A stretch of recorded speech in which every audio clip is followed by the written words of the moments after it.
पनवेल महानगर पालिका द्वारा खारघर सेक्टर 35 में बच्चों के लिए बनाए जा रहे ट्रैफिक पार्क परियोजना पर गंभीर सवाल खड़े हो गए हैं। विपक्षी नेताओं ने आरोप लगाया है कि करीब 15 करोड़ रुपए की लागत से बन रहे इस प्रोजेक्ट में बेहद घटिया निर्माण सामग्री का इस्तेमाल किया गया है। विपक्ष के नेता अरविंद म्हात्रे ने मौके पर निरीक्षण के दौरान दावा किया है कि निर्माण इतना कमजोर है कि हाथ लगाने मात्र से हिस्से टूट कर गिर रहे हैं। उनका कहना है कि यदि समय रहते सुधार नहीं किया गया तो यहाँ आने वाले बच्चों की सुरक्षा खतरे में पड़ सकती है। खारघरमध्ये 35 एकरची हा ट्रॅफिक पार्क म्हणून बनतोय। हा 35 जवळजवळ 19 कोटीचा हा टेंडर्स आहे।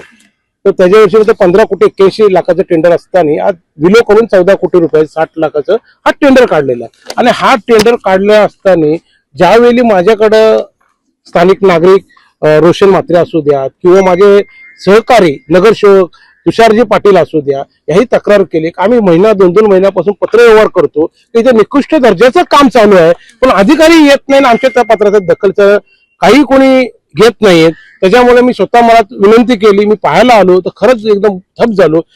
मामले को लेकर स्थानीय नागरिकों में भी नाराजगी बढ़ रही है। वहीं महानगर पालिका के उद्यान विभाग के अधिकारी नाना साहेब कामठे ने कहा है कि पूरे मामले की जांच कराई जाएगी और दोषी पाए जाने वालों के खिलाफ सख्त कार्रवाई की जाएगी। सदरची तक्रार काल आमच्याकडे विरोधी पक्षनेते यांच्यामार्फत प्राप्त झालेली आहे।